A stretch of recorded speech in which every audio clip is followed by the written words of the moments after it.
What's up, guys? Tim Hustle with DragBoss Garage. Welcome to the live chat with Darren Morgan.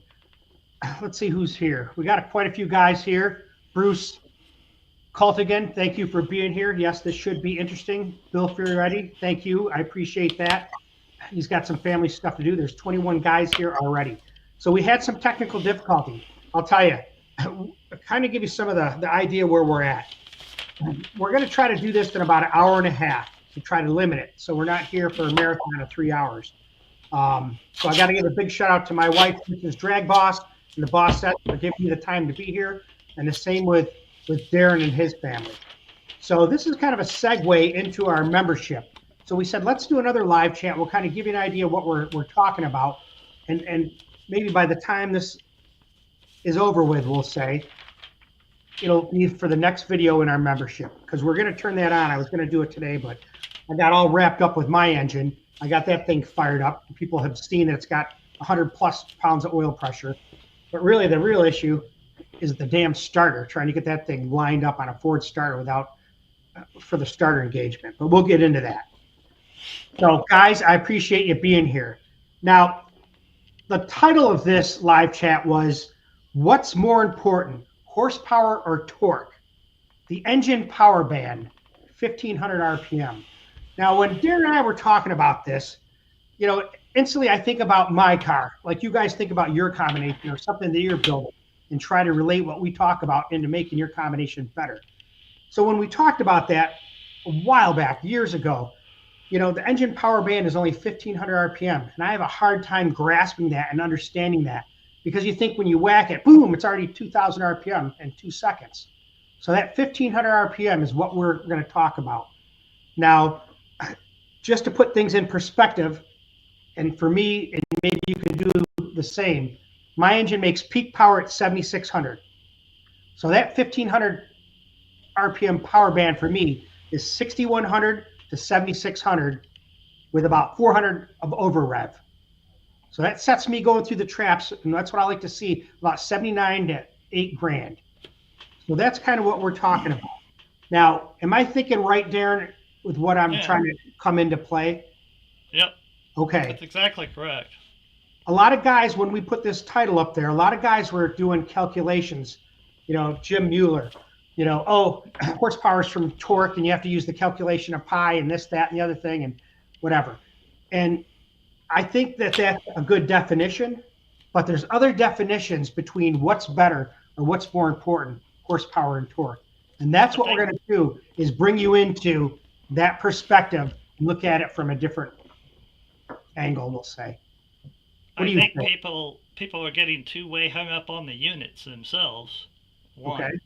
It's okay. We could talk about how the torque times RPM divided by 52 is basically a bullshit unit that James Watt's made up off the top of his head, looking at a horse going around and thinking, hey, it's about 180 pounds and 3,300, Yeah. And we could talk about 52 being the conversion of radians into, so you can use horsepower and RPM. That's beside the point. The way I look at it, and I'm not gonna sit here and tell people how to look at anything. But the way I look at it is, it's two completely separate units with two completely separate meanings. So, if you really break it down, foot-pounds is force over distance, okay? And pounds-feet is force over distance with a time component, okay? So if you hold 100 foot-pounds on something for 5 seconds, you've done work, but you're not going anywhere, okay? Torque is force. It's not power. Power has to have a distance and a time component. Okay. What do you think we're doing? We're drag racing, okay? High RPM engines, it's much more useful to talk about horsepower, okay? Because in a lot of the instances that we deal with,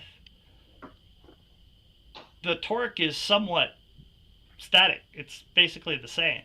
So we take that torque and move it up. So we're talking about horsepower, something above 7,000, 6,500 RPM.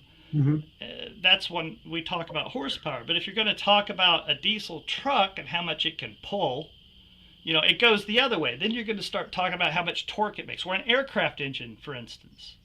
You would talk about an aircraft engine in terms of torque more than you would horsepower, because the lower the RPM gets, the more torque you can gain. The horsepower doesn't change that much. But in the upper RPM range, where you could gain, I'm not going to do math off the top of my head. Right. In a lower RPM range, you could gain 100 foot-pounds and gain, 20% of the power you do when you gain 100 foot-pounds up top.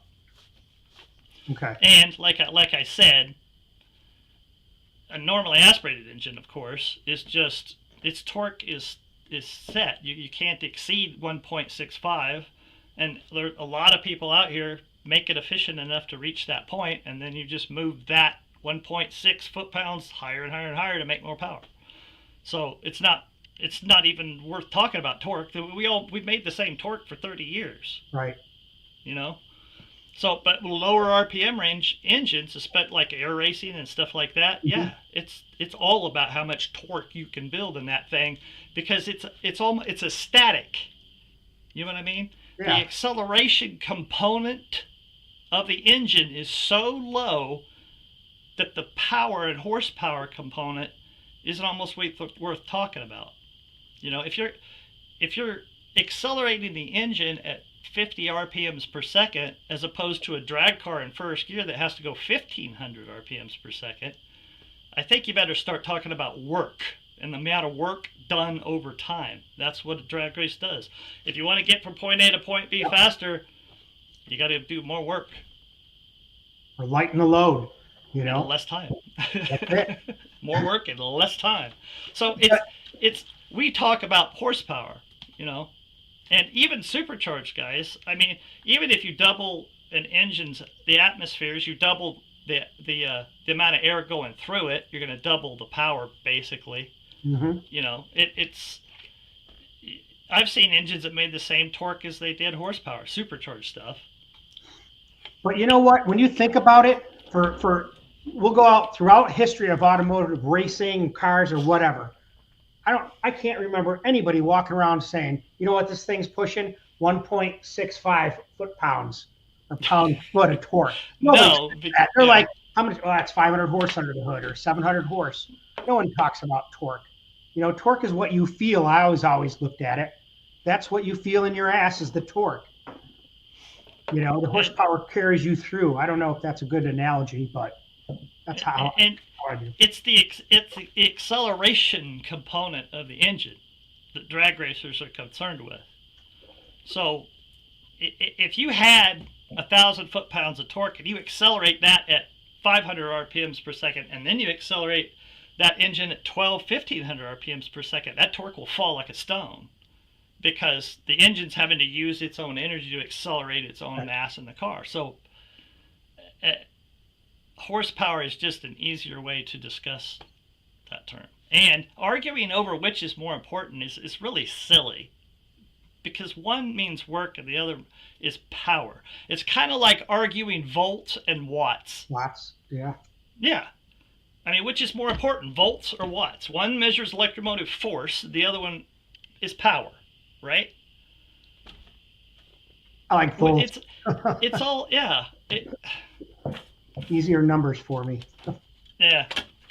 So, one of the things I wanted to do is give shout outs here. We said that we wanted to be able to integrate questions this time while we're talking, because I know a lot of guys have questions and we want to try to answer them. And that's the part that we're going to talk about right now, is the membership that we have that we're going to start. Manuel Ocasio, $19.99. Thank you for all that you guys do. Thank you. We appreciate that, Manuel, very much. I got to tell these guys the story of the last 30 hours. Tell them. Yeah, they want to hear this. I have dropped everything in my life for the last 3 months trying to build this YouTube studio. And, I've been awake since Saturday morning, 5 a.m.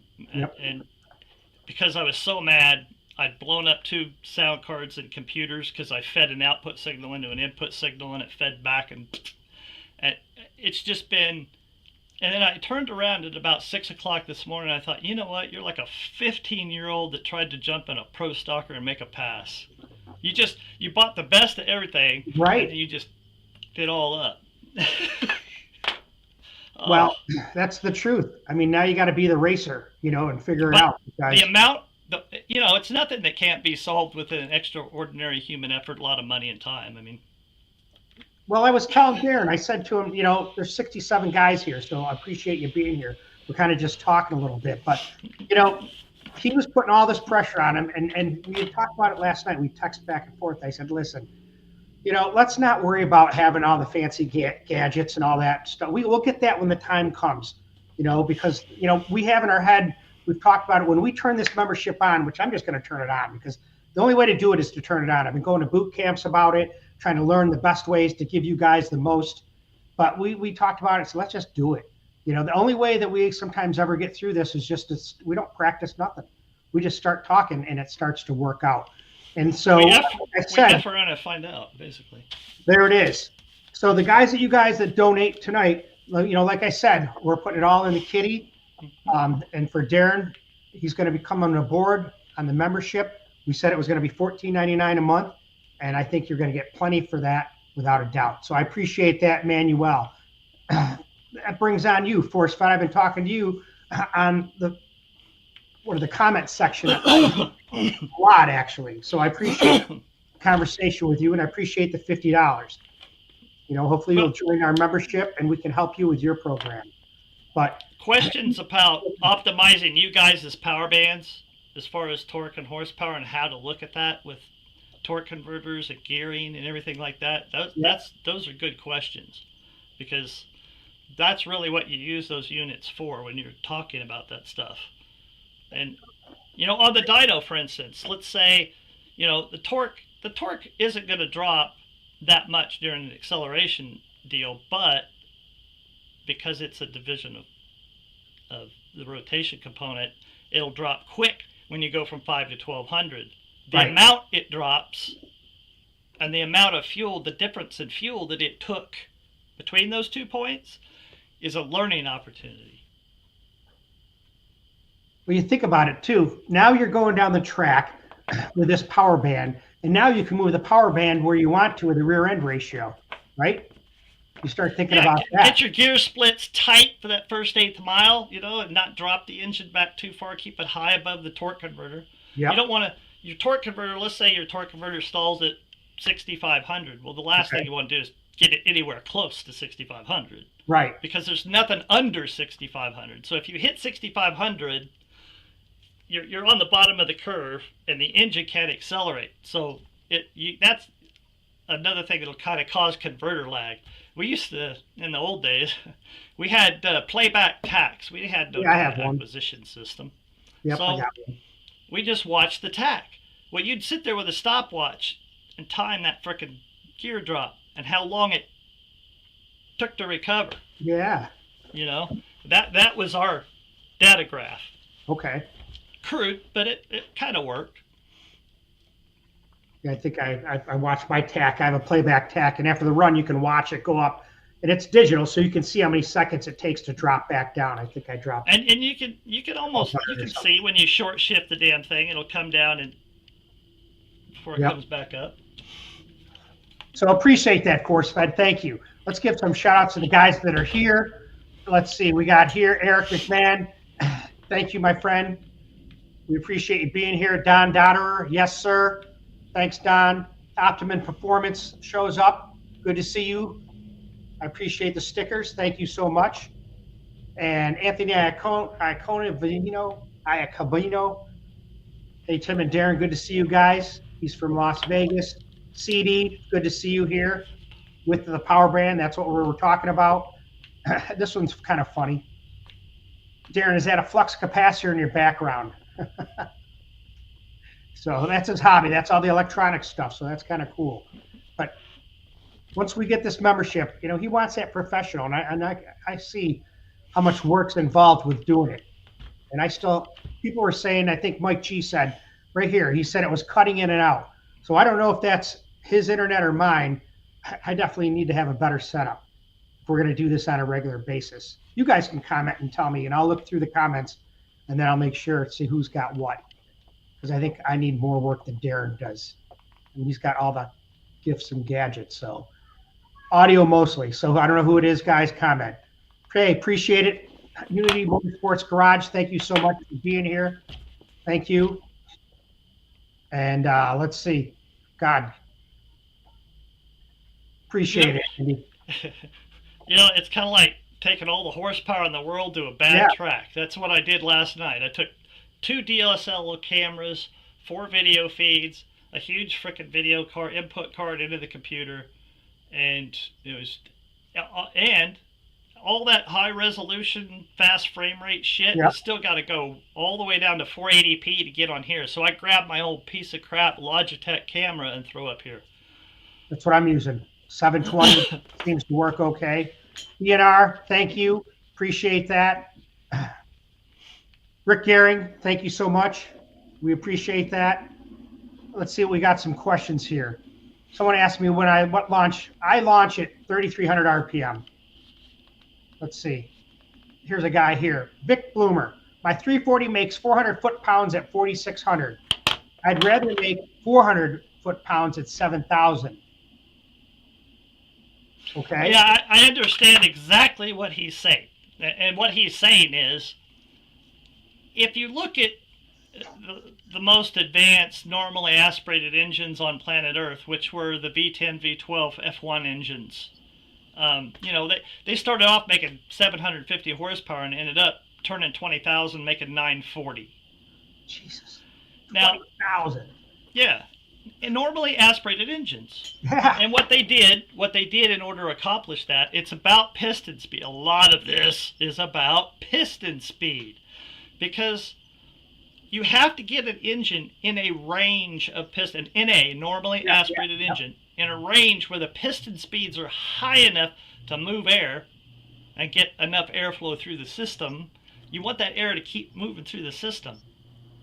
And you know that a long time ago they put the limit at 6,000 feet per minute, mean piston speed. Yep. Okay, average piston speed. Stroke times RPM divided by 6.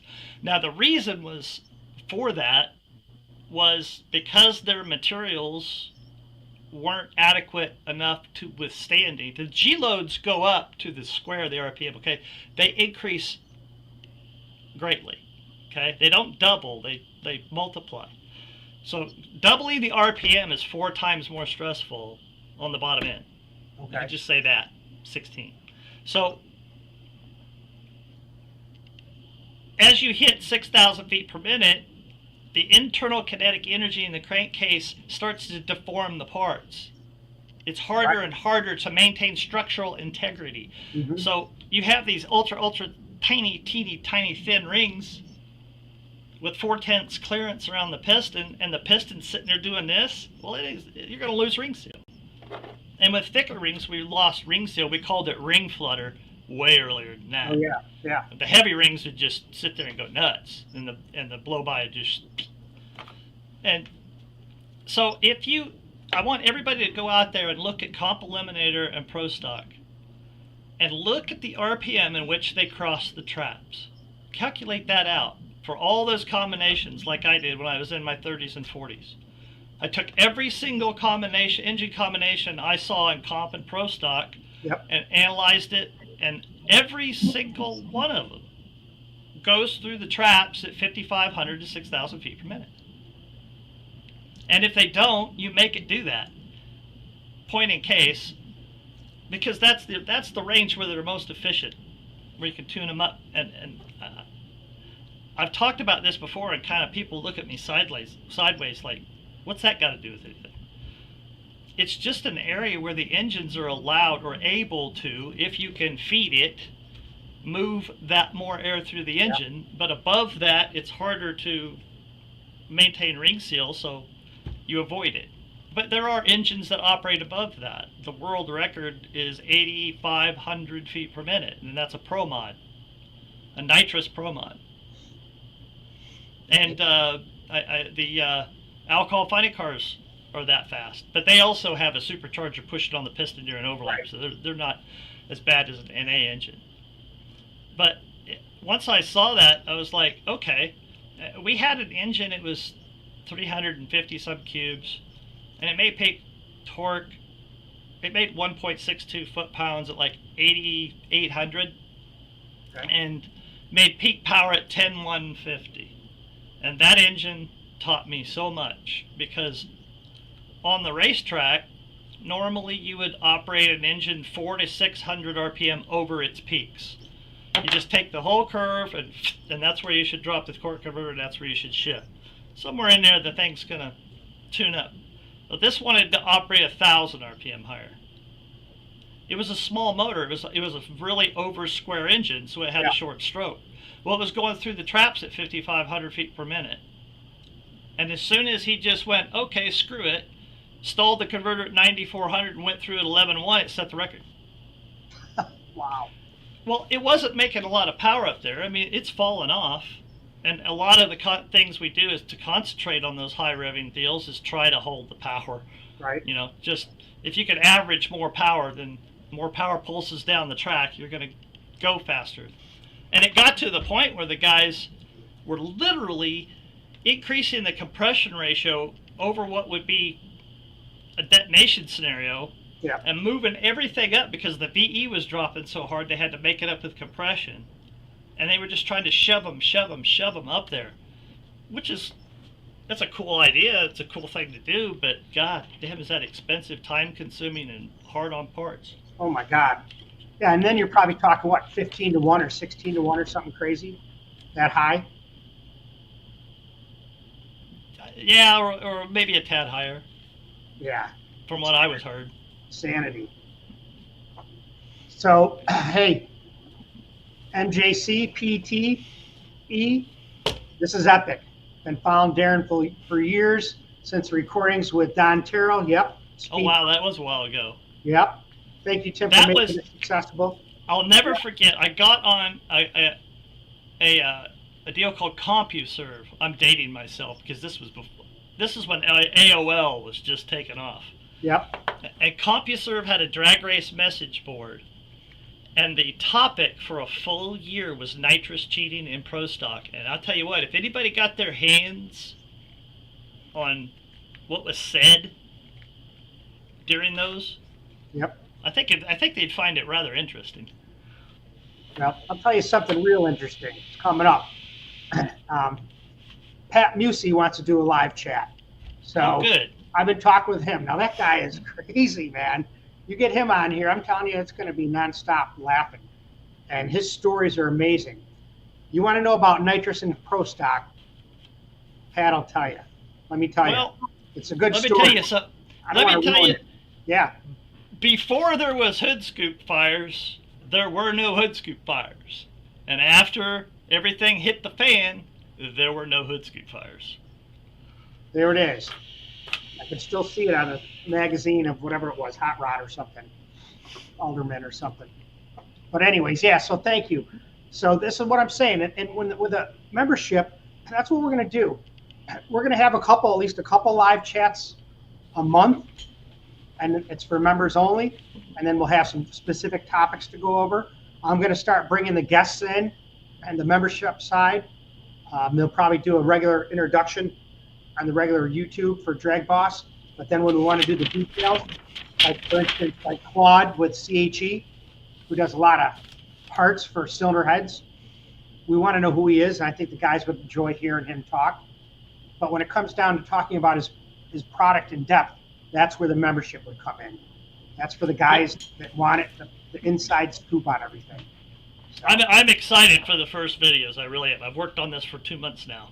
So the first one is going to be, I'm just going to start at the top and work my way all the way down. So yeah, we're going to start at carb spacers, isolators, pressure recovery isolators, and we're going to break down all these different types and designs of carb anti-reversion plates. And I think people find it really interesting. I think so too, especially because it's going to be a place where they can go back and look at these videos. where they can get, hey, I got a question about my combination. Boom, you send us the email, which is going to be accessible in the membership area. We'll take care of it. We'll have a whole session on just answering questions, or pick somebody that has a combination and we put it up and present it if they want to do it in public in a forum and say, here's where we're at. What can you do? I don't know. There's a million different variables, and that's what we're trying to do. Let me keep going. And people said, yeah, it's better now. Thanks, Mike. We appreciate that. Now you got to check this out. So T-Bird Racer checking in from Maryland. Thank you, T-Bird. We talk on here on the comment section. How about you, Hans? You're from Norway. Norway, cool. Thank you. Appreciate it. I see you on Facebook. So thank you again. Let's see. What do we got here? CD says, taking a college class on PowerPoint. Yeah. Maybe I better take one. Eric McMahon, thank you very much. We appreciate that. Thank you. See, that's right there. That's more than a month's membership. So I think you're definitely going to make out on that. Let's see. Do you have a stall converter, and does it have a lockup? I'm not sure if he's talking about me, but listen, dude, I'm running the same converter for 25 years. It flashes at like $5,900 to $6,000. I just run it. I'm too lazy to buy a new one. I don't know. Maybe I need a new one. And a lot of it's not laziness. Yeah, what is it? It's utilizing what you have to the best of your ability. When I can still remember when I was young, you got to remember we were broke. We couldn't afford shoes, but by God, we got new pistons for the Super Stalker. Yeah. But the reason we had to do that is because my father had worn those pistons out so bad, he had literally, he put a bolt in them and put them in an oven and stretched them back out. Did he really? Skirts. Yeah, so he could get a couple more races out of them, Or I've welded pistons before. You put them down in a thing of ice water and you sit there and just blast it real quick and let it thermally, just go out into the ice water, real slow. Yeah, I've done that. I mean, it's hokey backwoods caveman shit, but it's just what you got to do. I used coatings to take up 2,000ths of piston wall clearance because I'm running my bore's 035 and I got 30 see it all the time.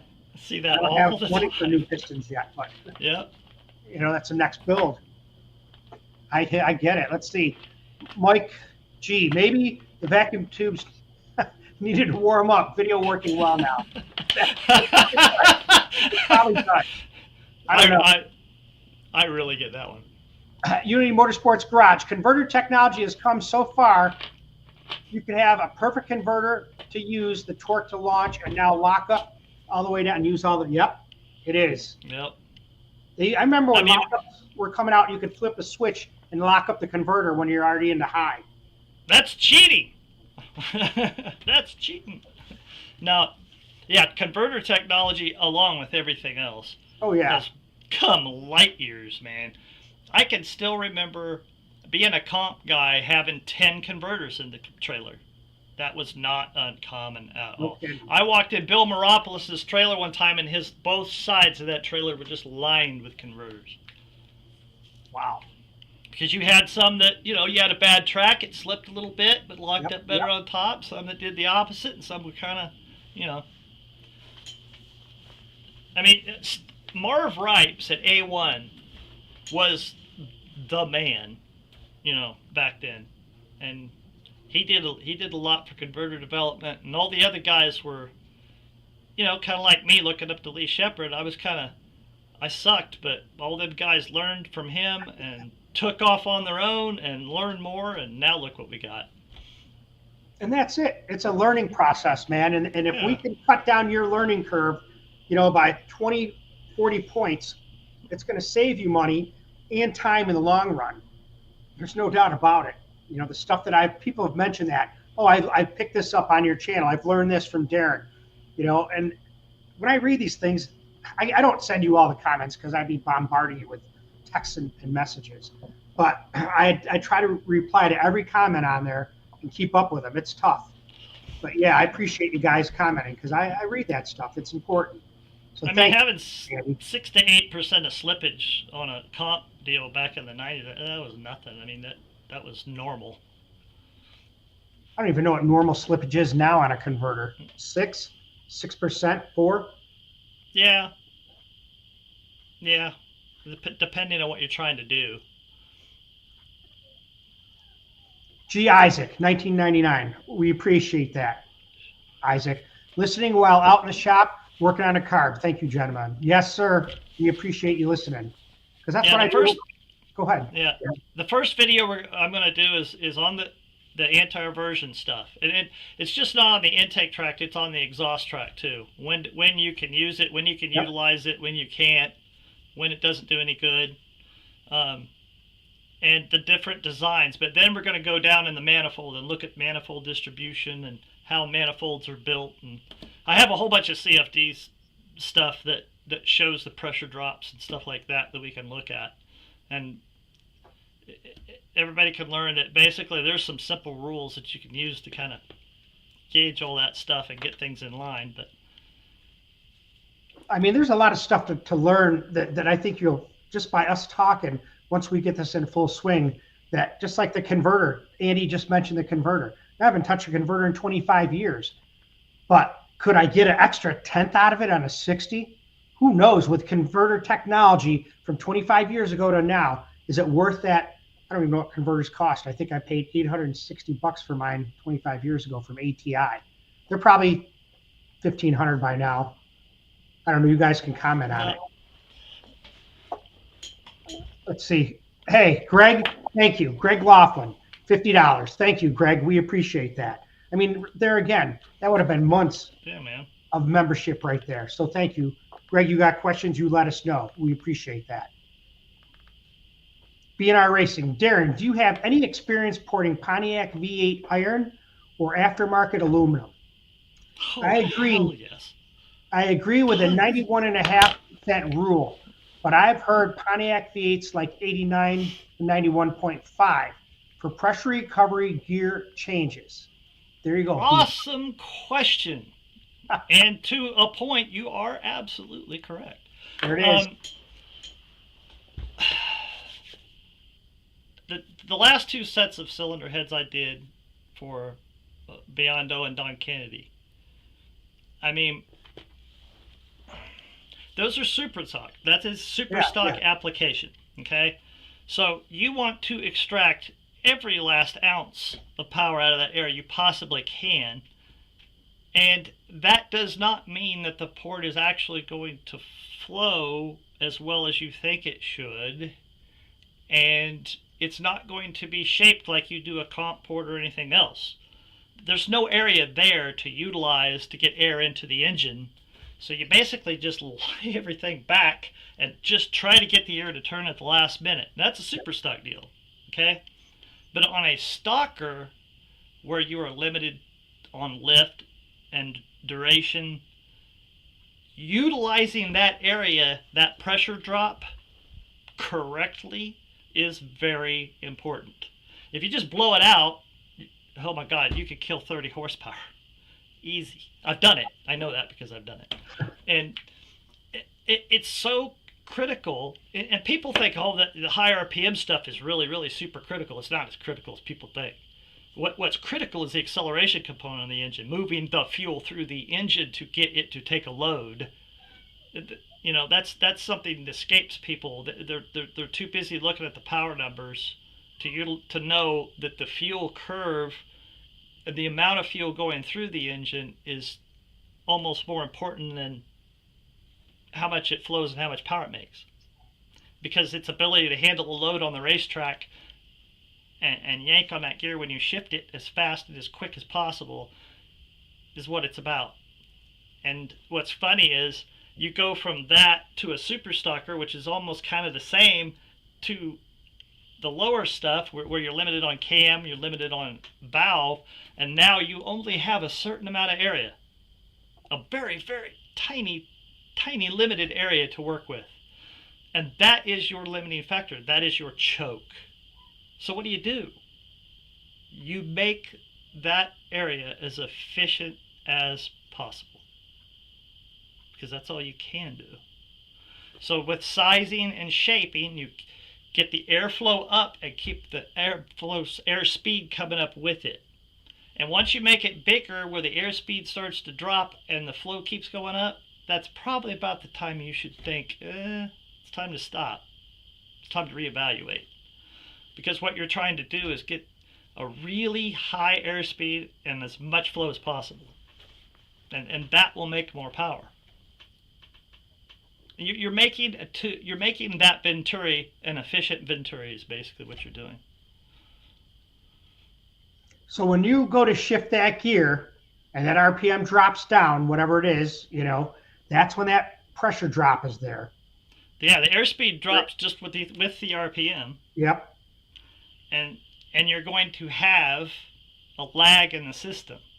Well, if in a restricted engine, people think, well, you can't get a lag. Well, yeah, you can get a lag really goddamn easy because, again, you have a finite area down there to feed that engine. And if you make anything upstream of that too big, too slow, yeah. In a stalker, you can't do anything about it, though. You're stuck with this nasty-ass square runner that's all crooked going into a port that's kind of mismatched. And so all of that is usually, a lot of times with a stalker, bigger than what you need anyway. Like a Cleveland is way bigger than you would ever need for a stalker. Right. But a small block Chevy, a 23-degree head is like, oh my God, I don't have any area at all. The push rod is what's the choke. So now you're trying to manage the upstream choke and the downstream choke. Where on a Cleveland, all you have to do is the throat. Well, on a Pontiac, you don't have any short side to speak of on the stock cylinder head. They just come in and just dive. Yeah. That's not a bad thing for super stock. It's not a bad thing at all. But it's really bad for stalkers because they only have 450 lift. So, and that's when you should come in tall and nice and build this beautiful venturi in there and get the valve. Well, you can't mess with the valve shape either. So you're sitting there. All you have to really work with is valve angles and how the air approaches the seat. And there's a lot of, it's not cheating, but I would say rubbing going on. I mean, come on, I'm a head porter. I do it all the time. You're not supposed to port the heads. But if you have a short side coming and you've got this bowl cut and it comes in like that, you're going to take a burr knife on that damn thing and knock the edge off. Well, that's 5 CFM. Yeah. It's funny how this was just kind of clicked to me when I started that question. When I see that, and you guys are probably doing the same thing. When I shift in the gear and that RPM drops down, whatever it is, let's say it's 1100. It drops down 1100 RPM. Everything in that whole down 1100 RPM. That flow that's coming in is slowed down. It'll be all right. And also, Pontiacs and the damn, I can't drink water. Pontiacs and Mopars, like the 440s, same problems associated with the ports. You have a 30-degree seat on the valve. So you not only have a low back angle on the valve, which is advantageous, but you have a 30-degree seat, which can be advantageous, very much so, for low lift applications.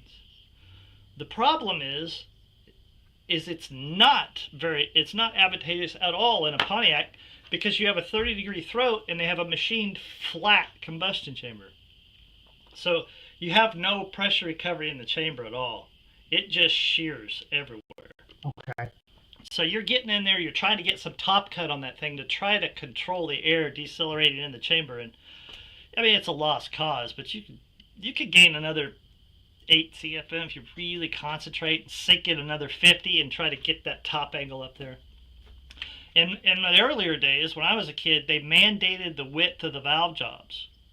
And I did some of the first 455 SD Pontiac heads for Don Kennedy. And those heads were $4,000 a set back then.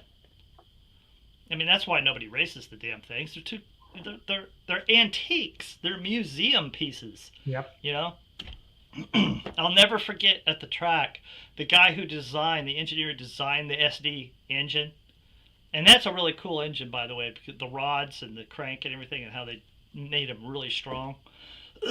he walked up to that engine and it was making 690 some or 85 horsepower back then. They're making way more than that now. He just sat there and shook his head. I just can't. I just never dreamed this thing would do this or be capable of this. It's a grocery getter, you know. It's something that's not supposed to turn more than 5,800 RPM, and you're swinging this thing 76. You know. Now that guy from B&R Racing wants to follow up with this question, so we'll put it up here. The last set of Pontiac V8 iron heads I ported to 89% throat to seat ratio, 270 CFM. Ran awesome. Excellent throttle response. Throttle response. With 1085 CFM 4150. Let's break down what he's saying here. Okay? Yep. What he's saying here is he built an efficient induction system with enough signal to pull on a larger carburetor without incurring any issues. That's what he's saying. I read you loud and clear. There it is. We got you. Now he has another comment. I was afraid to go to 91.5, no sonic checker. Believe I had 200 thousandths material iron left. Yeah, when you're dancing around with a Pontiac chamber and valve and you're trying to, those machine chambers are horrible. And you know, NHRA now allows the Edelbrock aluminum heads, which is what I've been working on. So they're going to be factored with more weight because, of course, you can optimize that situation a lot better than a stock head. You know, I mean, probably about 20 CFM. I'm seeing, you know, more. So, you know, 40 horse. We'll throw this up here. 211 and 177 valves. Yeah. These engines, those Pontiac engines in the next 2 years. Nah, I better not say. They're going to kill There it is. Hold that thought. All right, Rick Gearing. Pro stock, NOS cheating. What we learned is a roll cage can hold a lot of PSI. Roll cage, weight bars, rocker panels. Yep. Rocker panels, in the rocker panels. Yeah. You know, I've never told this publicly, but I'm just tired and don't tell anybody. Sleep deprived. Don't tell anybody. I lost the privilege of being in the 6-second club because of a nitrous cheater. Of course, I never talked to that son of a bitch again. I never helped him. I never did anything for him the rest of my life. And he knows who he is.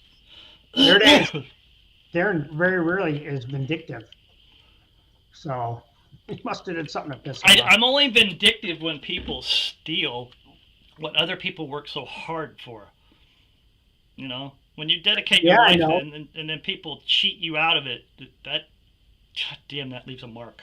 I'll tell you who's pissed about that is WJ. He was telling me the other day about it.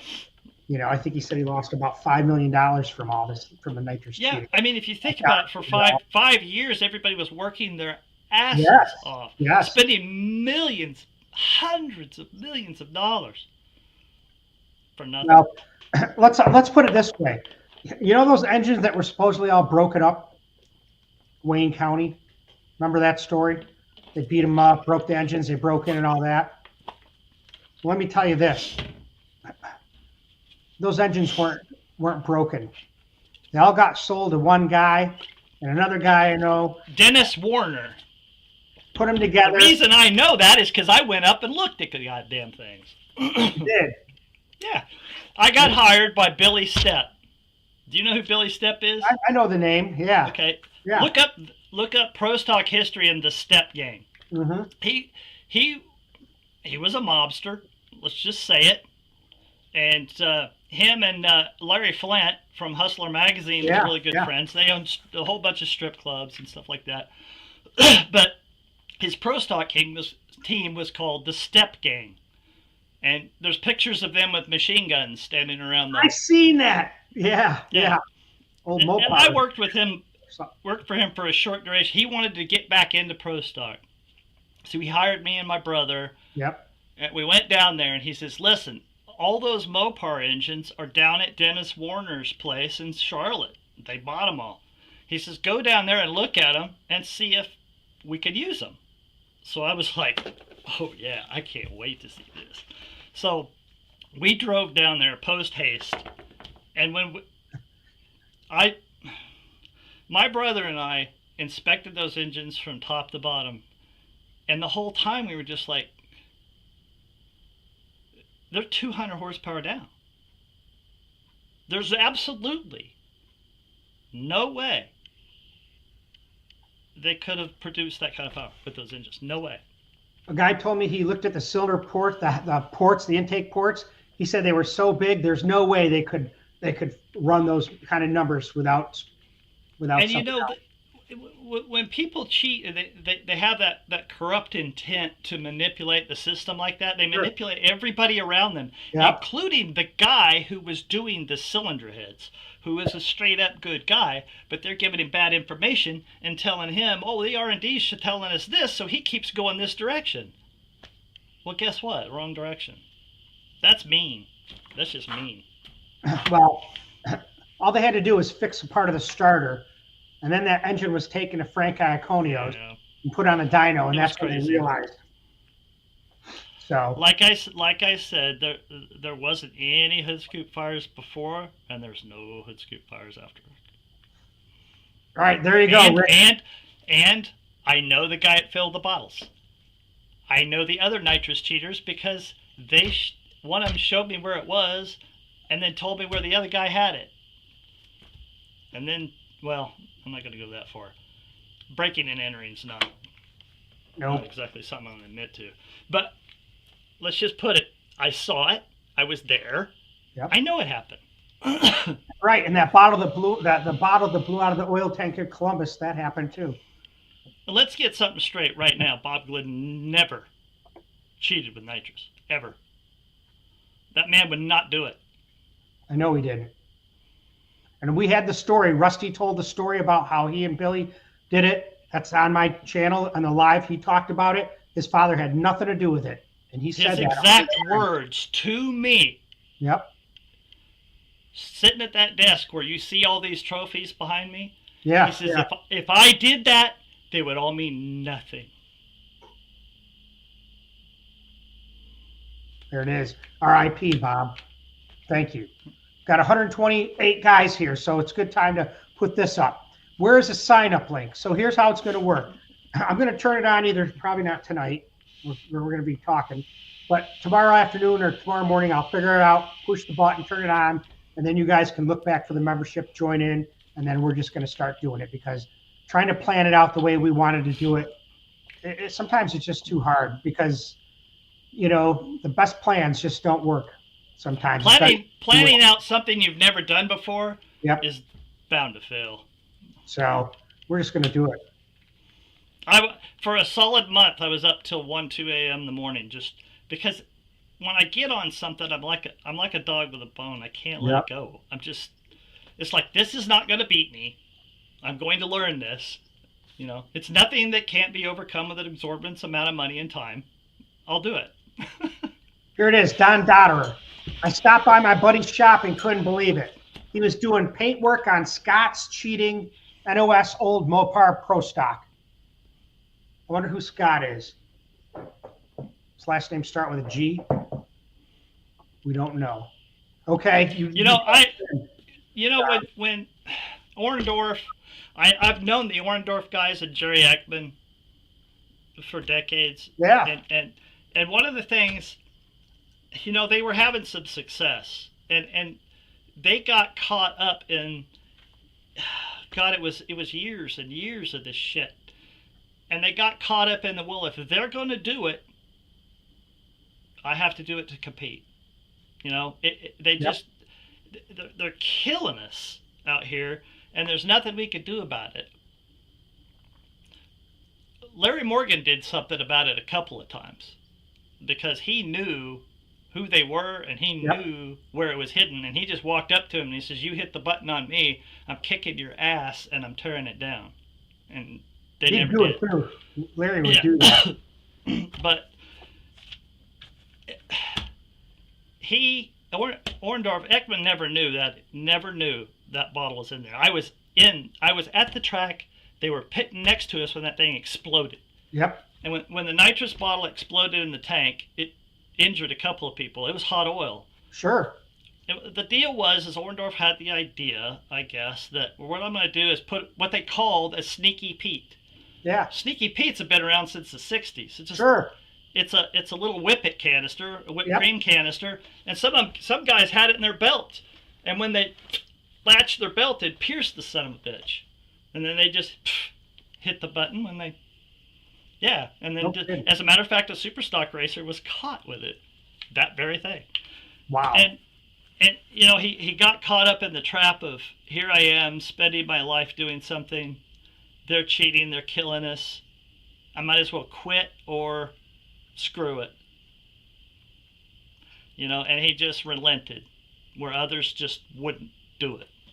And the first time they did it, which was at that race, they had a kid that left the heater on the oil too long.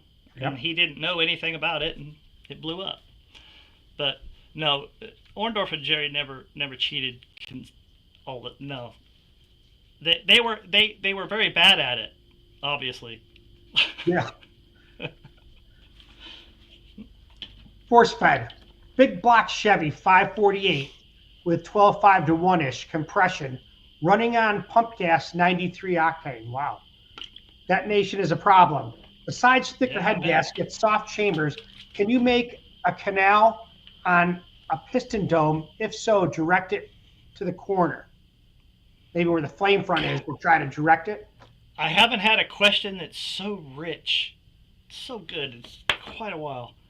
Okay, first off, a 548. So you probably have a stock bore 60 over, I'm assuming. But of course, you could have a bigger bore, shorter stroke combination on pump gas. That just makes the situation worse. The bigger the bore is, the worse it gets on lower octane fuels.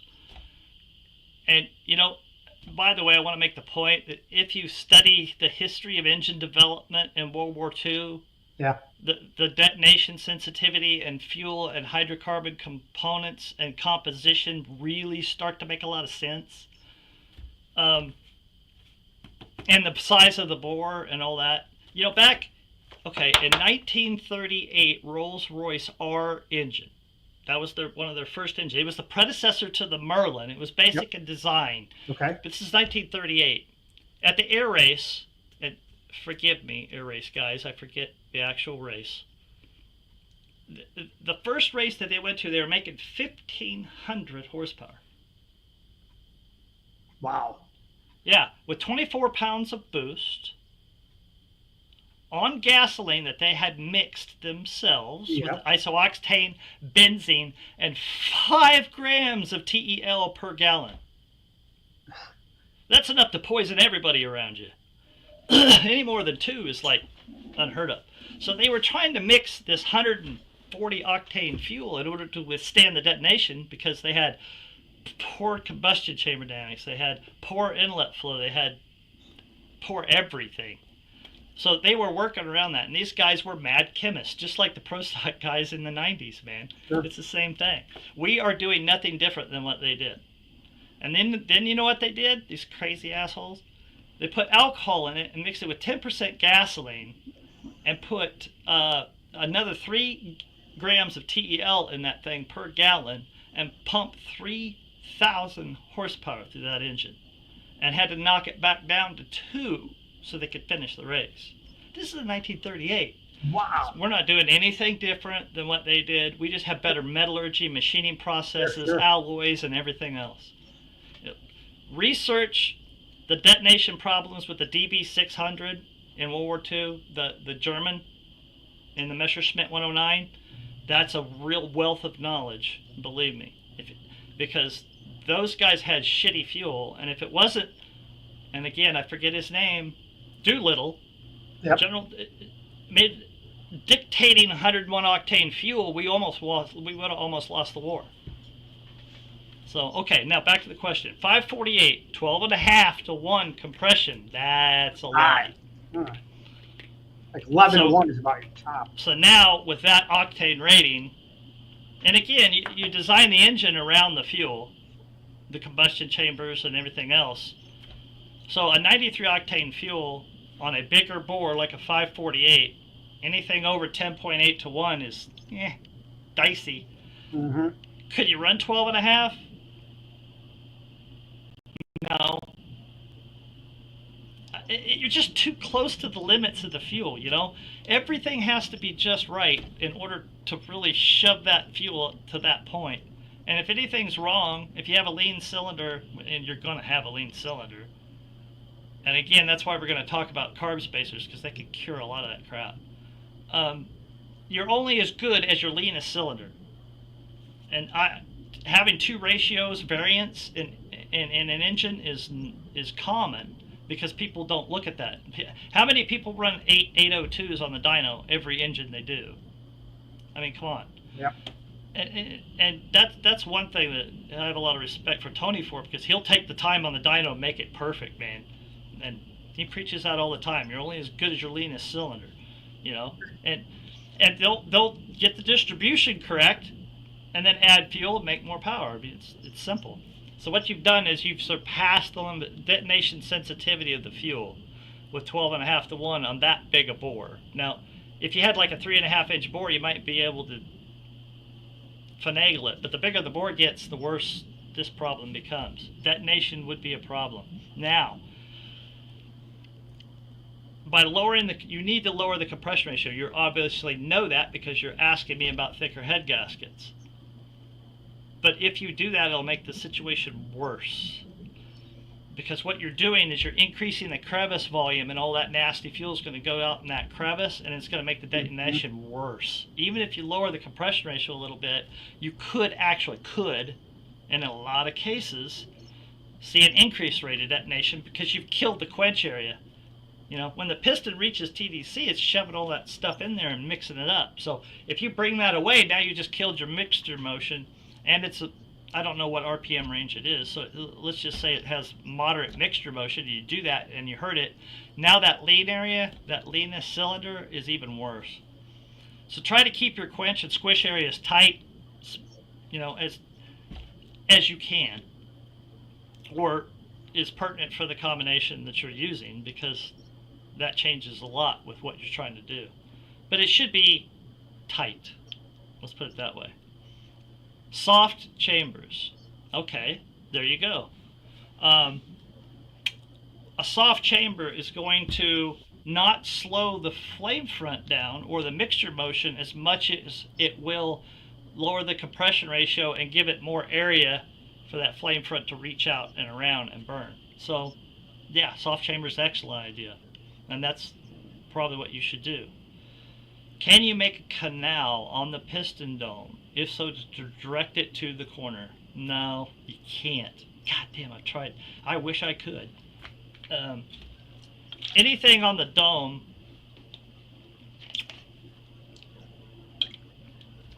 how do I put this?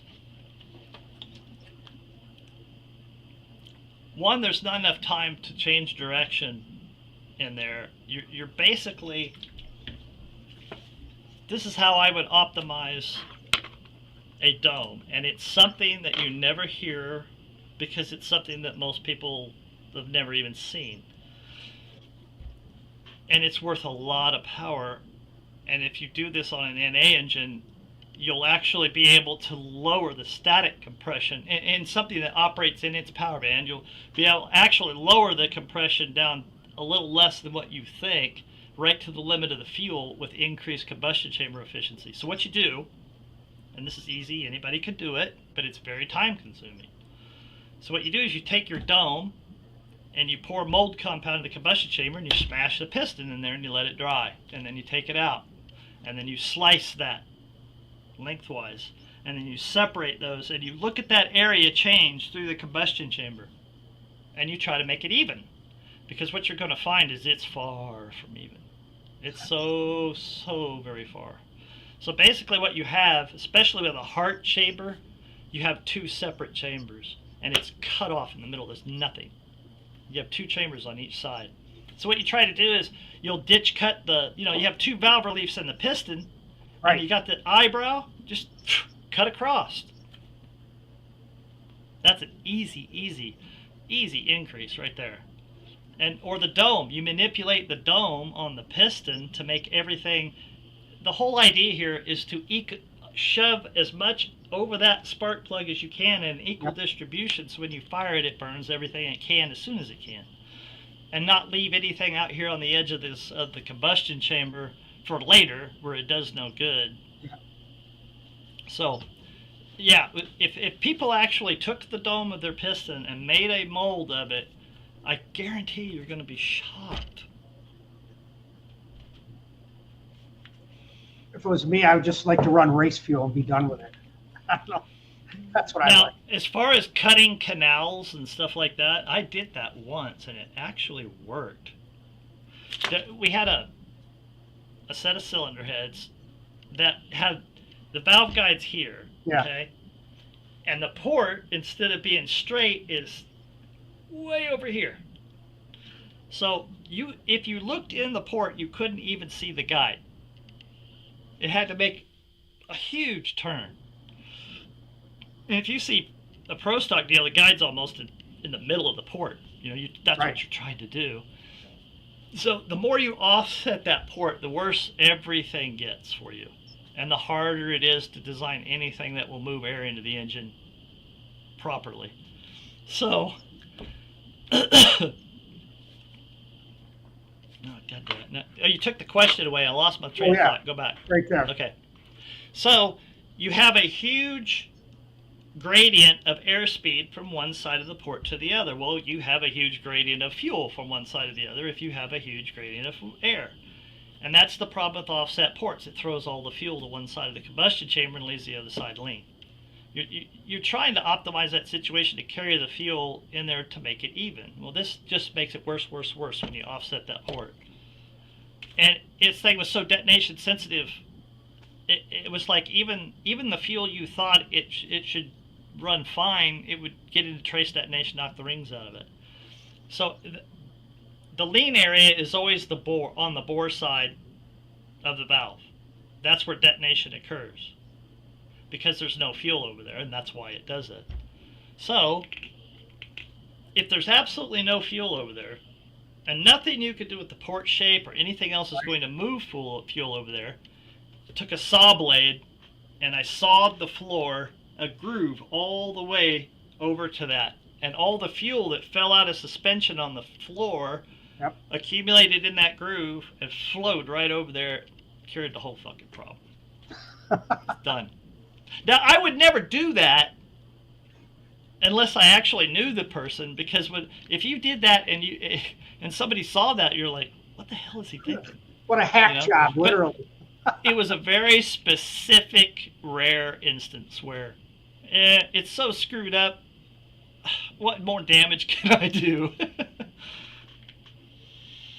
Now, I've seen grooves cut in the combustion chambers before, or by the intake valve. Yeah, that was a fad back in 95, 6, 7, 8. A guy named, I forget his first name, Sign, S-I-G-N something, from, it's called him Sign Grooves. He's from India. And, it's a case of a guy doing something and wanting to see the end result so bad that you subconsciously doctor the data. Yeah. And it's very subjective data, because it's not...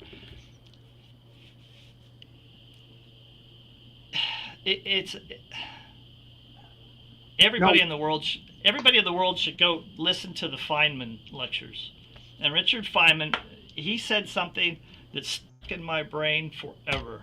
And that is, if you cannot experimentally prove your concept or design an experiment to prove that concept, then it doesn't exist, period. So even we do this all day long. I'm not a scientist. I don't use a scientific method. There's no time. You don't have the money. I mean, come on. We're winging it here, and there's no scientists in engine building, because if you had to actually test something scientifically, it would take $1 million to do it. So we have to rely on subjective and sometimes biased data that we write down. Because biased because we want it to make power and we want our work to succeed. And the human element screws it up more than just about anything. Now this was kind of interesting. I saw this. You might get a kick out of this one. B&R Racing. I heard Mickey Thompson used to stick weld connecting rods back together before I heard that too. Became famous. Yeah, I had heard that too. It might be an urban legend, but I heard that too. Now this is kind of interesting too. From CD. You do what you got to do. Spray bores in new engine by Renault does not need crosshatch hone. Spray bore. Spray the boards. They must spray them. I don't know if you're talking about like a nickel seal or high nickel liner, but yeah, as a matter of fact, the nickel seal and other spray-on alloys have been tried in drag racing for about 30 years now. As a matter of fact, Kazi actually tried it. He just honed out the aluminum bore, sprayed it right on the aluminum bore, and then that way you have this high nickel strong bore that's only like 40 thousandths thick, but it's super strong and it never wears out. Yeah. And you can just re-ring it over and over again like motorcycles. Well, that's a cool idea. Then it allows you to make a bigger bore and fit a bigger valve. There it is. But the headaches with it, there are downsides to it too. And with racing engines that are pushed to the limit, you have to have a maintenance schedule and you have to rebuild them constantly and keep on top of them. And when you do that, you can't do that. So it's kind of like titanium rods. It's like, yeah, they last a long time, but there are detriments. If they ever let go, they cut the damn engine in half. Yeah, or you. Or you. Ryan Carmichael, looking forward to the membership. Yes, we are too. Hoping it's ongoing platform to extend his seminar that he offers. Yes, that will be in there. We were talking about that seminar yesterday about that. So we'll have that in there. Yeah, the AI, the one that you sent me that one time. The Advanced Induction System Theory course. Yeah. Yeah, that was only 20 hours, man. I could put 20 hours just into carb spacers. Jesus. It's when I first started, when people started asking me about what I do, and let's face it, I make my living on the fringes of a freaking sport, okay? In a profession where I get paid to work on hot rods all day. Okay, I know how lucky I am. You don't have to tell me. So when people asked me, hey, could you teach me that? I was like, yeah, that's a good idea. Come in the shop. I had people come in the shop all the time, just grind right next to me and never done it before. And what I learned is not everybody can grind, and even more don't want to, Yeah. I mean, but that seminar started out so small. We had an engine building course. We went around to all the Ford and GM plants and we taught an engine building course, and I expanded that course to encompass cylinder heads. And they made it mandatory for their engineers to take the course because we're not going to teach them any new exciting concepts. Right. It's just that these junior engineers were coming out of school designing stuff that they had no concept of even what it did. So we just kind of gave them a little experience is all it was, And that grew into, hey, if I have to travel all over the frickin' United States, why don't I just come up with something that's bigger and actually answers more of the questions that people have? And that's when I did that. And one of the last ones I did live was in Australia for 65 of the engine builders, and all the engine builders in Australia came together, 65 of them. A guy named Reno Conti put them together. And that was the AIST course. Okay. That was the deal. But when you asked me to do this, my mind just exploded. It was just like, oh man. just as everybody else is. When can we sign up for the premium membership, Tim? I'll just. Well, we wanted you to 2 months ago, but I'm not ready. And my learning curve is steep. But we're not going to worry about that. We're just going to turn it on, and then we're just going to do it because it'll work out the way it's supposed to, you know. Because everybody's bugging me, and not bugging me, but asking me when, and I'm just after I figured out that you just have to turn it on, we're just going to turn it on, and then I don't know how it works. You're going to be able to sign in through my YouTube. In order to see these concepts, I have to have huge visualizations and be able to draw on the screen, and the camera on the screen is not sufficient for people to see, so I have to be able to, when I draw on the screen, switch from the camera to just the screen so they can see all the aspects of what I'm talking about. That seems to be a little more difficult than I originally anticipated. Yeah, I have to agree with you on that one, from your experience in telling me about it. Don, what's this one? On intake bowl under the valve seat, do you use a smaller radius towards the cylinder wall side and a bigger radius towards the center of the cylinder? Yes. Every time. And the extent to which I do that depends on the gradient from side to side. So let's say I have a wedge head coming in straight. Oh, it's horrible over there. Oh my God. There's no air over there at all. So I'll literally offset the seat 35 thousandths towards the bore wall. Yep. So there's almost no angles there at all. Because if you have a bore wall and you have a valve here, the last thing you want to do is set the air up for a turn into the bore wall. That's just going to choke the flow down. Yeah. So what you do is you take all those angles so the air can just shoot right down the wall. The wall itself is your pressure recovery zone, and that's why one reason a Hemi moves so much damn air is because you have a cylinder wall here and you have a valve, and the valve moves away from the cylinder wall like this. Yeah. So the short side is just a continuation of it. So that's why the discharge coefficient of a Hemi is so good, where when you move the valve back around to a wedge, it becomes bad. So, yeah, an offset seat 30 that way and about 20 back on a wedge, you know, and that'll start coming on about right at the convergence point, about 450, 500 lift. And the transition, you'll hear it in the port because audibly the port will tell you so much. And if it's silent, you probably know if you do it right, it will be silent all the way up. If you hear transitions, and the transition will happen at the convergence point, which is where the lift, the curtain area around the valve is equal to the throat. And when that happens, once that valve passes that point, then the airspeed moves up, and then anything upstream that's wrong is going to affect it downstream. So you'll start opening the valve, and all of a sudden, you'll hear it change tone immediately. And you're like, that's no. Some ports you can't cure. You can't do it. And other ports in really high engine speed stuff, we're talking 10, 11,000 RPM stuff, those ports are really laid back.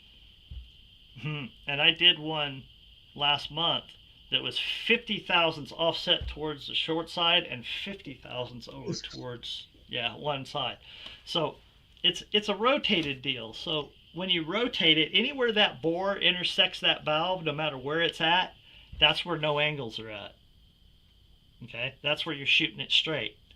And all the angles are where you're shooting it, you're trying to turn the most. Yeah. So on the back wall of that port, you could see 6 angles present. And on the short side, you could see about 50 thousandths wide of a 60. That's it. So that tells you it's massively offset.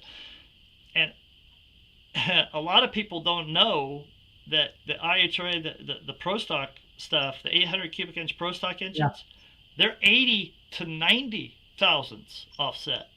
Wow. They're so offset backwards that you literally have no seat register to hold the seat in the thing anymore. So you offset the seat 80 to 100. back. So you actually dial in the guide and offset the seat itself so you can move that back.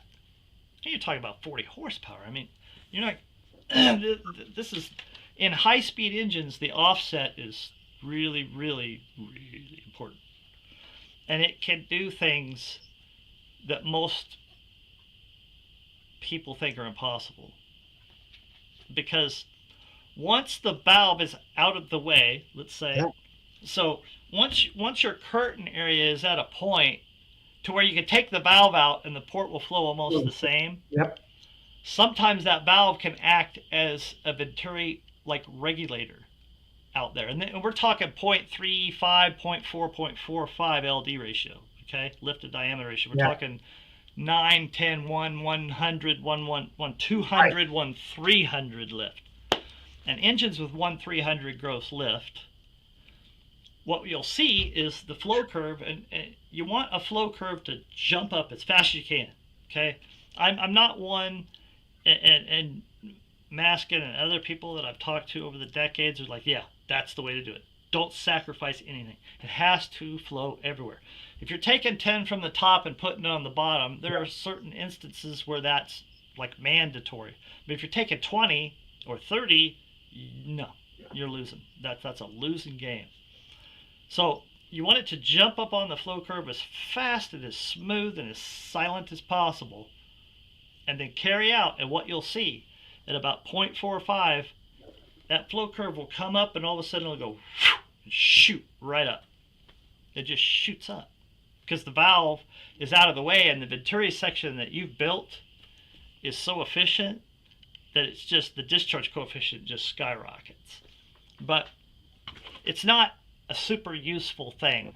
It's a dynamic effect that happens in a port that's well tuned, and you look for that, but it's not something that is going to of and by itself add power to the engine. It's an effect, cause and effect of what you've done to make that port as efficient as it is. So people will see something, flow 145 CFM per square inch of valve area, which is theoretically possible. That's 99.9% efficient. But it's kind of it's a Venturi trick of the bench, I think, more than anything. I mean, sometimes, and I won't elaborate on it too much, but I'm kind of on one of those kicks where I have seen this happen to the point where no, there's no way that's happening. That's theoretically impossible. It didn't flow that much. This is bullshit. So right. I'm sitting here thinking, what's going on? Well, maybe, just maybe, and I'm going to go to a laminar flow bench and flow a certain port that has had these characteristics. The discharge coefficient shot up so fast, so high, that it was like, that's not happening, but I'm seeing it happen. So what's going on? So I'm going to go to a laminar flow bench, which is a mass airflow bench that literally counts the molecules of air going through it. And because I'm thinking, this thing's flowing that much, and a lot of people would just say, wow, I did it. This is awesome. Well, I'm more, my experimental data is in error because that's theoretically impossible, and I have to find out why. So you start thinking mentally, okay, what's going on with my testing that's causing this, And I think, I won't prove it or disprove it, that the Venturi effect is so efficient, and this is a very big port, a very big port. I mean, this is something that has to operate 11.5. I mean, something that's really out there, and something I've never pushed like that before. And when it did what it did, everybody just went, well, we're seeing it, but it ain't happening. There ain't no way it's doing that. So I think what's happening is I'm dealing with an orifice flow bench with a discharge coefficient of about 0.65, and I'm dealing with a very big, well-defined Venturi that's, quote, fooling the orifice bench. That's what I think. But I'll find out here in about 6 months if I can get some sleep. We're at 8:20 now, and there's like 120 people here. So let's see. Let's see if we can let me just run down through some of these questions. Yeah, there's quite a bit of stuff going on. And that's the thing with having a membership. We could take our time. We don't have to rush through or have time limits on things. But let's see. Mike Cranston. Darren, what's your thoughts on advancing cam timing to lower the torque curve, especially with a boosted engine? Yep, Pro Charger and a jet boat, which never sees over 7,000 RPM. Okay. This is an excellent question for many different reasons, and there's a lot of aspects of this historically that I've had to deal with. Pro stock jet boats. I want to tell you a story, and then we'll do this, because this is really definitely along the lines of what you're doing, and it will explain to the audience what you're dealing with. A jet boat, unlike a prop boat, has to operate at a lot lower RPM range because that jet is a torque converter. It has a stall point. It has a point of peak efficiency. And if your point of peak efficiency is 7,000, any power you make over that isn't going to do you any good. So there was a boat called Head Over Heels. It was owned by the Brulés. And he came to me and he told me, I had no idea about boats or anything else. He says, but it won't run. He says, it won't run over 8,000. He says, he had a 2-speed transmission and actually designed the pump to hit 8,000, which is really high, really, really high for a pump. 7,000 is high, 8,000 is ridiculous. So basically it's like, well, if its max efficiency is at 8,000, then that's where I have to make the most power. Right. Right? Not torque, power. So all these people were going out, and it's pro stock jet, and the pro stock prop guys were operating up there at 9,000, 8,500, 8,800. So the pro gas pump guys thought they needed pro stock engines, so they went out and spent $50,000, $60,000, $80,000 on these pro stock engines that operate from 8,000 on up. So they were trying to hang it on peak torque, which is it's not going to work. So what I did is I took a set of Raptor cylinder heads on a 500 cubic inch motor, cammed it, manifolded it, got the air speeds where it would make peak power at 8,100. And he dominated that class for 5 years. Nobody could touch him. And I thought, well, see, here's a perfect example of power band. And matching that power band and that power to the situation that you have. Because that engine that I gave him, if you put it in a prop mode, it wouldn't operate properly. And he'd get his butt kicked. So my thoughts on cam timing to lower the torque curve. Basically, what you're doing is you're taking a cylinder head manifold combination that's not designed for what you're doing, and finding that if you advance the camshaft and lower the torque curve, it brings the power band back down into a more efficient area where that thing is faster. If you actually design that engine, the induction and exhaust system of that engine, to hit at that RPM, you would find that the cam would not want to be advanced any more than about 1 or 2 degrees. And if you're advancing it more than 1 or 2 degrees, you kind of have to ask yourself, why am I having to do this? You know, that the cam's not designed to have to do this. What is it in this system that's causing me to band-aid this?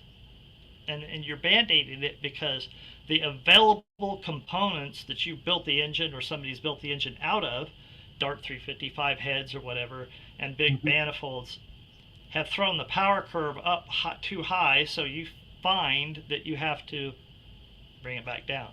But that might not always be the case. And if you design the engine properly for that particular load curve, you wouldn't probably see any more than about 1 or 2 degrees that you should move it. Now, when you say especially with a boosted engine, that's interesting. And really, I would have to understand more about the engine combination and what you're dealing with here dynamically before I could even broach that one. Because If you're having to advance on a supercharged engine, I mean, it could be the same case. I mean, everything's too big, you know?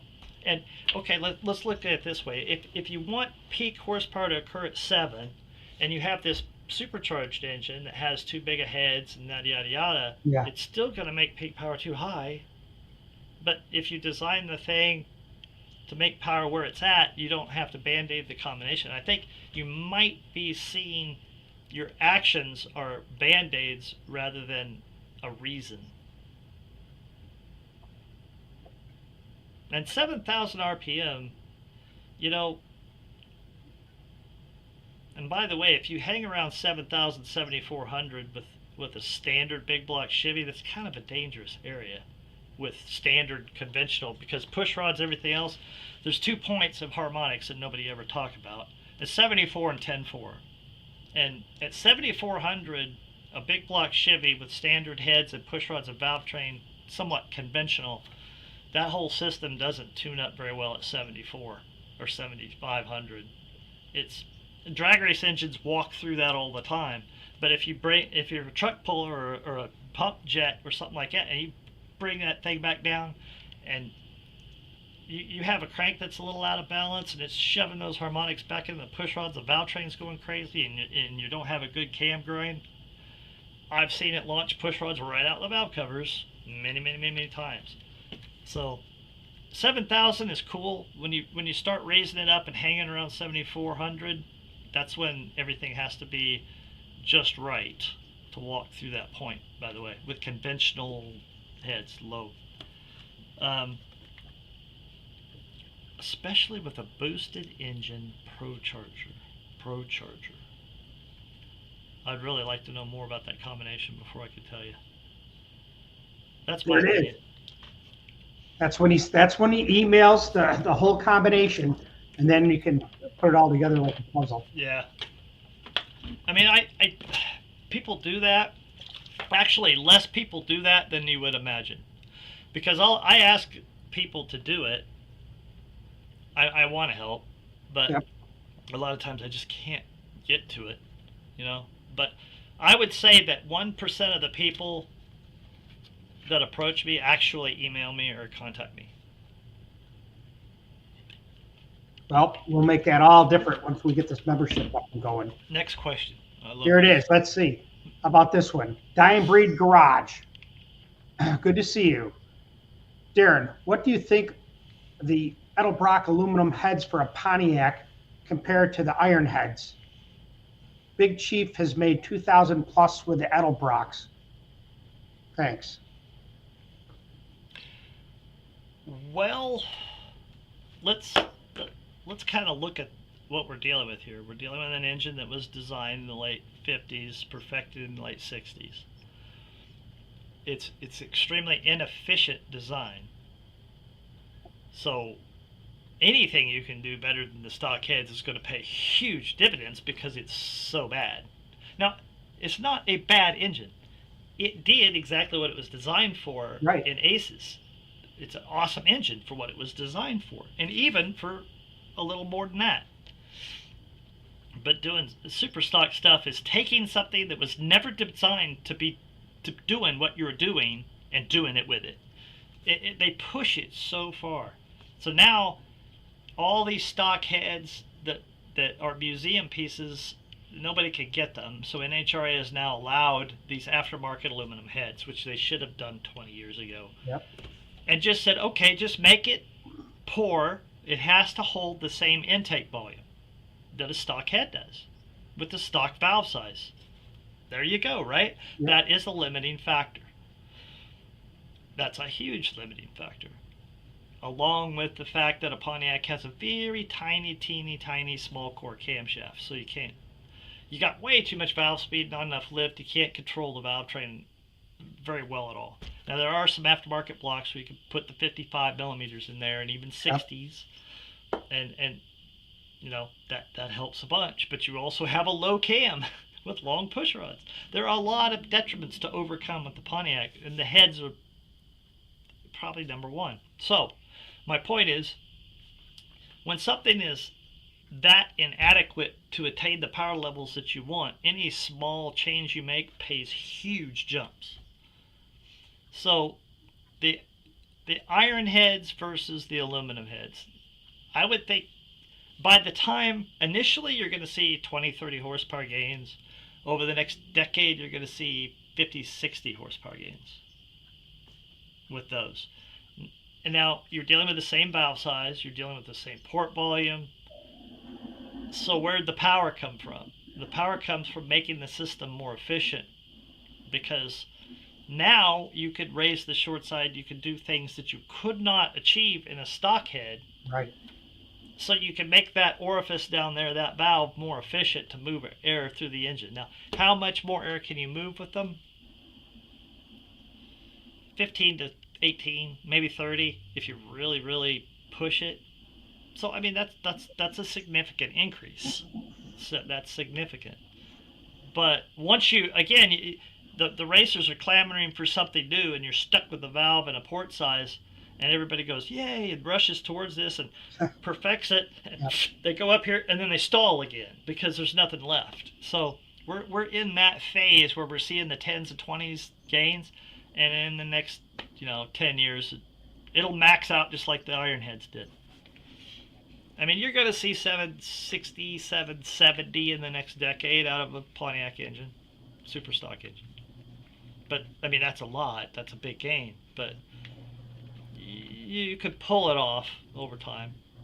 And again, we're not doing anything different than the World War II guys. Harry Ricardo, Rolls-Royce, all those guys. Sir Harry Ricardo, man, the Rolls-Royce Cressy, all these sleeve valve engines, you look at what they had to do to achieve what they had to achieve. It's the same as what we're doing.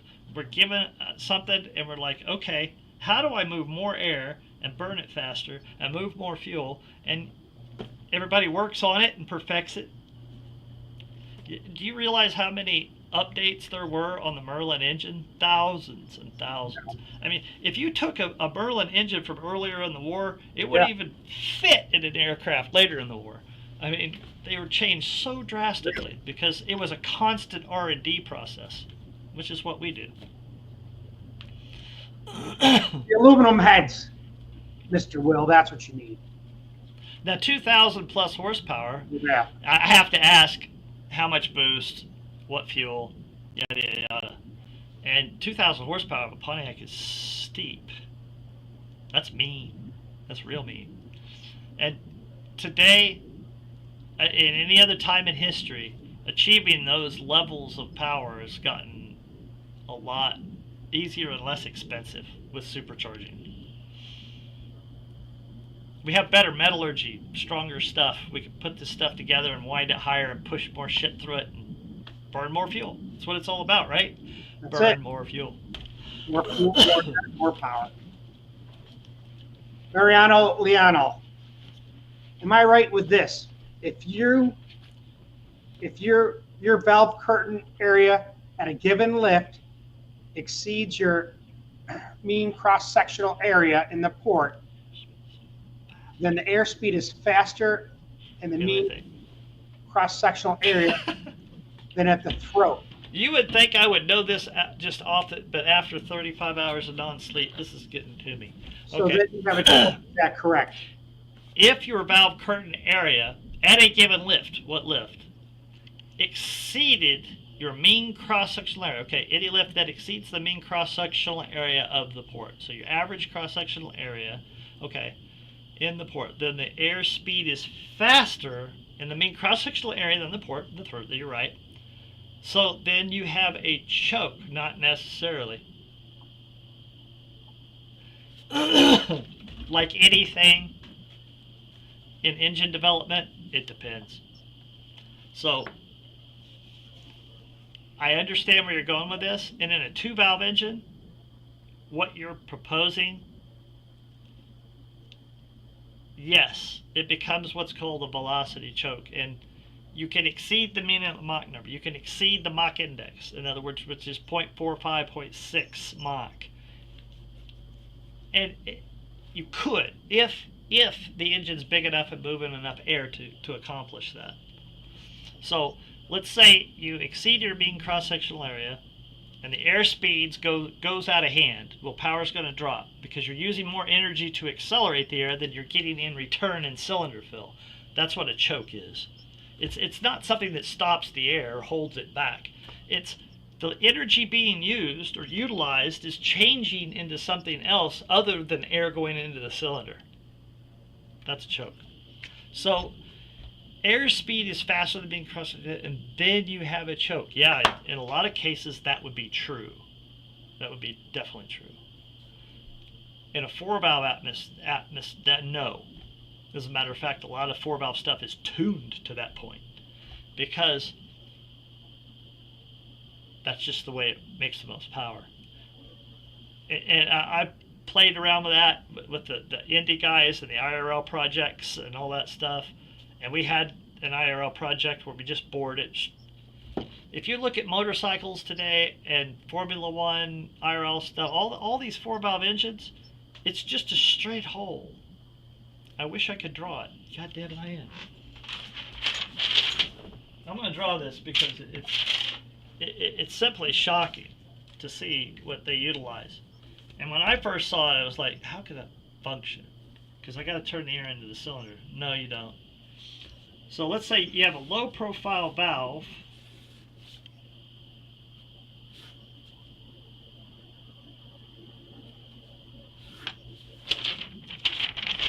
That's a Formula One port.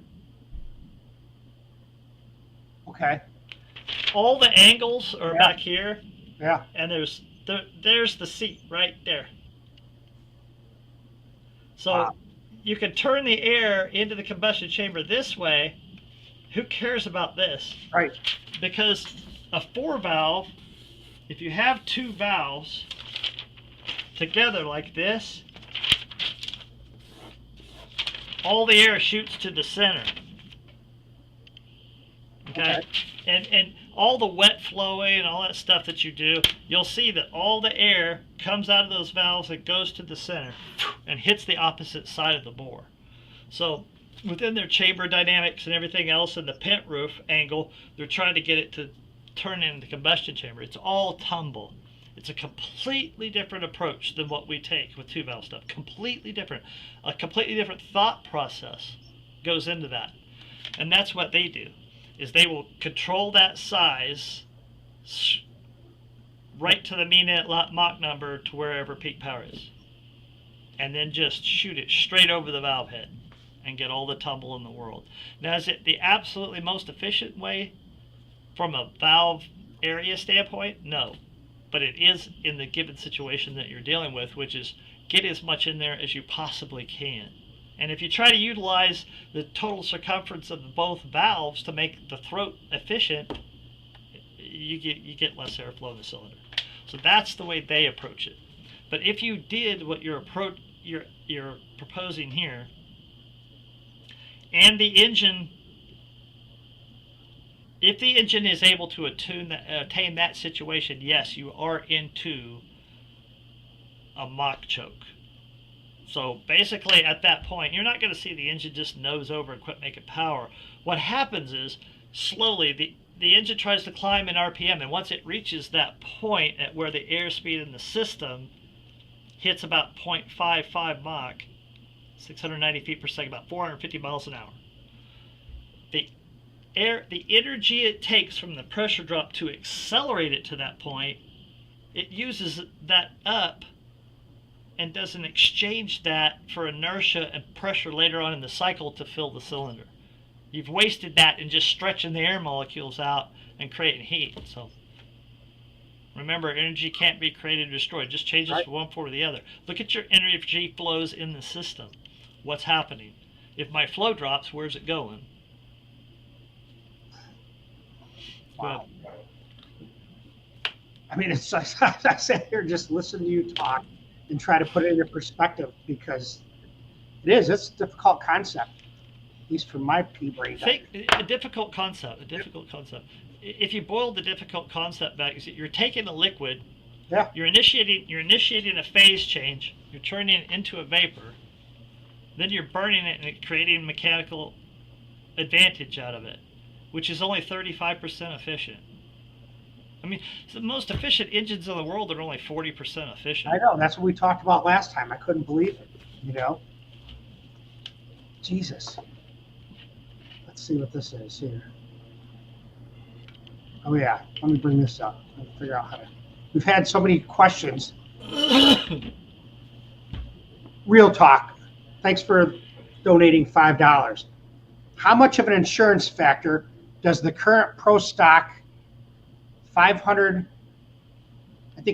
cubic inch Chevy billet block have over the JC51 499 cubic inch in standard aluminum? I'm afraid you're going to have to break that question down a lot farther. Okay, insurance. What insurance factor are you? What detrimental factors are there with the steel block that the aluminum one? What insurance factor are you talking about? And does the current Pro Stock billet block have over? I don't know, because I've never tested it. I have no idea. And in other words, unless I've made the mistakes everybody else has on that deal, I don't know. Let's go. Usually, in the past and currently, when you go from an iron block, the rigidness and the ability of an iron block to hold that cylinder stable, yep, especially for the first 2 inches, and then you go to an aluminum block that has not only a higher thermal expansion and it gets rid of heat. And that's always been detrimental to power. And I don't know how it could be. I mean, it might, but historically, going to aluminum blocks have cost power because they expand. They don't have the rigidity. I don't know. Well, we had talked at once, I think, because I always say, oh, you're going to lose horsepower going to aluminum block. Well, how much horsepower? Who really knows? Well, is there an average of 30 horsepower, 25 maybe, something like that? That's when you're concentrating on the weight to power ratio more than anything else. Mm-hmm. If you can save 200 pounds and only kill 20 horsepower, well, yeah, I'm doing that. Yep. You know what I mean? Yep. Here's where we're at. We're already at 8:42, and we said we're going to stop at 8:30. So let's do that, because I know you haven't had enough sleep, and I mean there are so many people commenting. So I'm sorry if I missed you guys. I see a lot of people on here have their own conversation going. So let us do this. We're going to cut it short. There's still 130 people. Probably the average is about 120 to 130 people all the time we've talked, Aaron. So it's a great platform to bring this to you. I appreciate you guys being here, because if it wasn't for you guys, we wouldn't be here. And I see the interest that you want, so I'll quit procrastinating, trying to buy time and to figure this out. I'm just going to turn that damn membership on, and then we'll see how it works. If we turn it on, and then I can go in and do a live, just a test stuff to figure it out, because YouTube is a thing where really nobody gives you an instruction book. You got to kind of explore and find it out yourself, just like you are, Darren, with this whole audio visual. Someone said they need to get another camera for you. Well, he's got like 3 different cameras. It's in a camera. I have 3 DLSR cameras in here. I have 4 video feeds going in.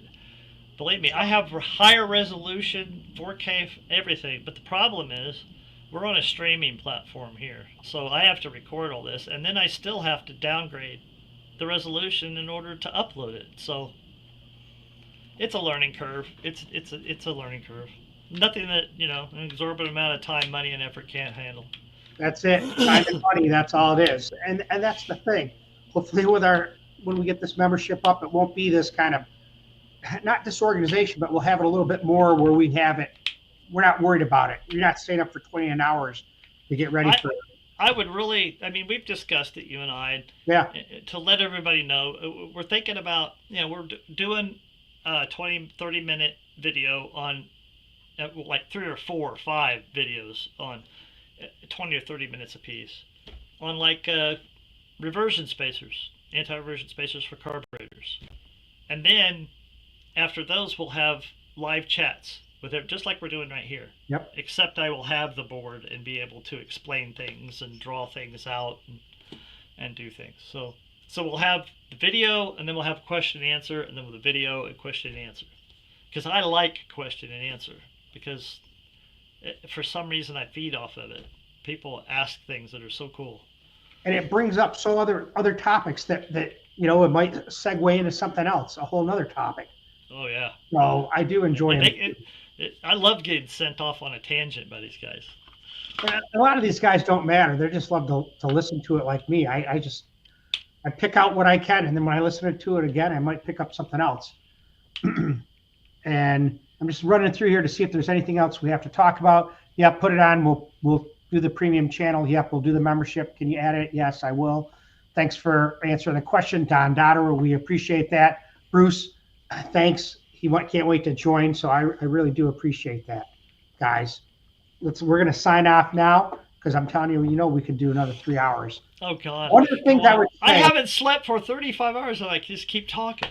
I can tell you, but one thing that I would say is the next time we have these questions, if you got a question about your combo, get all the information that you can, because there's always something missing, and then it kind of into things. So try to have all that information, so when you put something up there, we know. Because I did see that guy, we were talking about that 548 big block Chevy, had 12 5-to-1 compression, it was detonating. And you said, well, maybe it's a 60 over. But I think he said the bore was 5,350. Okay. So I don't know what that is. The point I was really trying to make was the bigger the bore, the worse that problem gets. And those are good things to put down. People look at the little Formula One engines, and they look at their compression ratio, the NA. The bores are that big around. They're tiny. Oh, yeah. I mean, the flame front's done instantly. So let's see. Darren needs some sleep. Yes, he does. Thank you, guys. Appreciate that. T-Bird Racer. Appreciate everybody being here at DragBoss Garage, because, like I always say, you're always seeing and learning something.